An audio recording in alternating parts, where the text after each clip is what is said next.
प्रभुं प्राणनाथं विभुं विश्वनाथं जगन्नाथनाथं सदानन्दभाजम् भवद्भव्यभूतेश्वरं भूतनाथं शिवं शङ्करं शम्भुमीशानमीडे गले रुण्डमालं तनौ सर्पजालं महाकालकालं गणेशाधिपालम् जटाजूटभङ्गोत्तरगैर्विशालं शिवं शङ्करं शम्भुमीशानमीडे मुदामाकरं मण्डनं मण्डयन्तं महामण्डलभस्मभूषधरन्तम् अनादिह्यपारं महामोहहारं शिवं शङ्करं शम्भुमीशानमीडे तटाधोनिवासं महाट्टाटहासं महापापनाशं सदा सुप्रकाशम् गिरीशं गणेशं महेशं सुरेशं शिवं शङ्करं शम्भुमीशानमीडे गिरीन्द्रात्मजा संग्रहीतार्थदेहं गिरौ संस्थितं सर्वदा सन्नगेहम्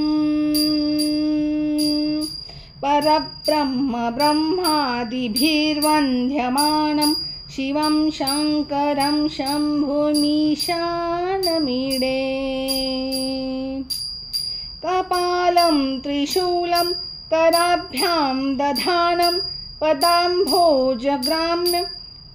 कामं ददानं बलिवर्दयानं सुराणां प्रधानं शिवं शङ्करं शम्भुमीशानमीडे शरच्चन्द्रगात्रं गुणानन्दपात्रं त्रिनेत्रं पवित्रं धनेशस्य मित्रम् अपर्णाकलत्रं चरित्रं विचित्रं शिवं शङ्करं शम्भुमीशानमीडे हरं सर्पहारं चिताभुविहारं भवं वेदसारं सदा निर्विकारम् श्मशाने वदन्तं मनोजं दहन्तं शिवं शङ्करं शम्भुमीशानमीडे स्तवं या प्रभाते नरः शूलपाणे पठेत सर्वदा भर्गभावानुरक्त